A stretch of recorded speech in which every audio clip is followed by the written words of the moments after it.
This is part 2 of the story of me discovering my biological father. If you want to see part 1, click here. I kind of pointed up.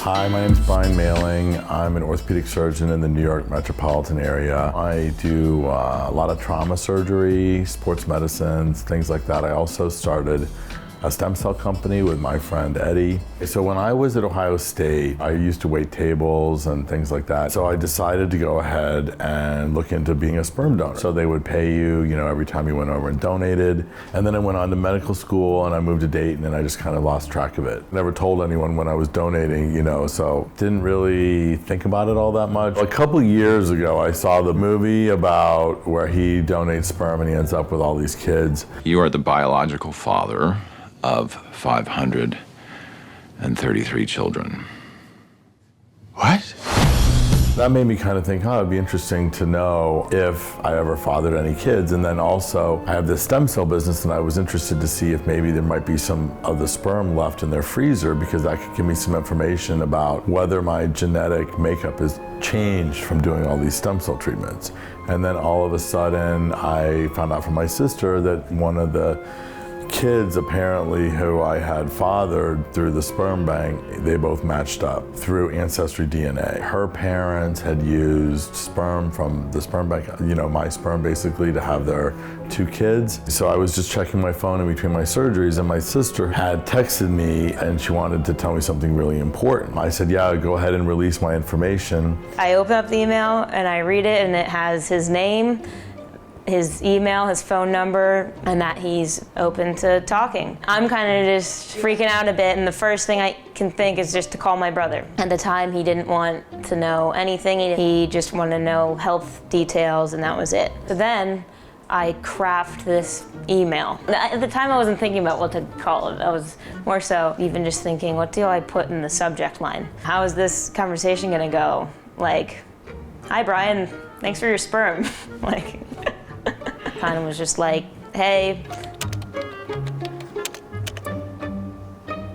I gave a little bit of background on me, and then I gave him my contact information. Some of my friends were like, no, don't meet them. They're gonna want you to bail them out from whatever financial crisis that they're in. I said, I really need to know, how could I just not know who these people were?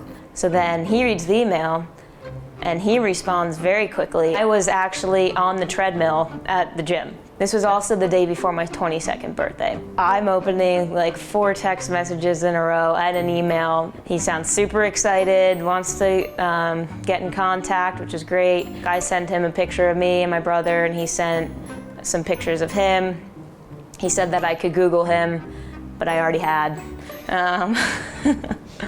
Yeah, so then we set up a call for later in the day. It was kind of just like, hey, what's up? I could put a face and a voice to the missing entity. But yeah, we had a good conversation. He told me about why he donated sperm in college. It was to pay for medical school, so that makes sense. To be perfectly honest, at the time I just did it because I needed money. Looks like it was a good investment because he's very successful now. He thought the whole thing was cool. He told his whole family, and they're all excited. None of them knew that he had donated sperm, and then he said he wanted to meet me, my brother, and my parents. I was gonna be in Connecticut for a work event the following week. If you're in New York, I can easily just take the train in and we can meet. I said, well, hey, why don't we all get together for dinner?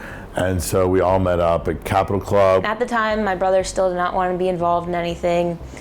He was still mad at me that I told him that Brian, the donor, lived in New York City. Anyway, he eventually decides to come to dinner. I walked right in, I saw him, and then I turned right around, and then regrouped, and then turned around again and said hi. I don't know, you walk into a restaurant and you're like, that's your genetic half in front of you. I don't know, it's surreal. I need a drink. I think once we all started kind of talking and getting to know each other, everyone kind of felt a lot more relaxed. Kind of just got to know him, he got to know us.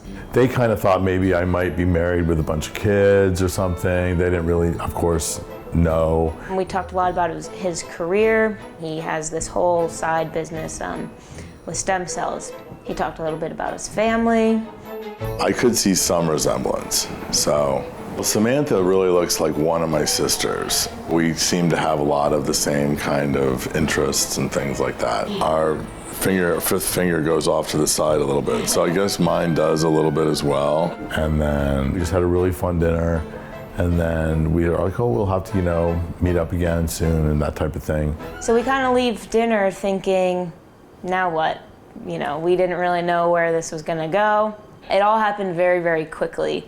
Most people don't find that out in a day and then talk to the person that same day and then meet them the next week. For a while, you look in the mirror differently, not knowing what the other genetic half of you is. You start to, you've been told one thing your whole life, and now you look in the mirror and you're like, well, yep, where does my mouth come from? Or, certain physical features that you didn't question before, that now you're like, well, I don't know what the other genetic half is.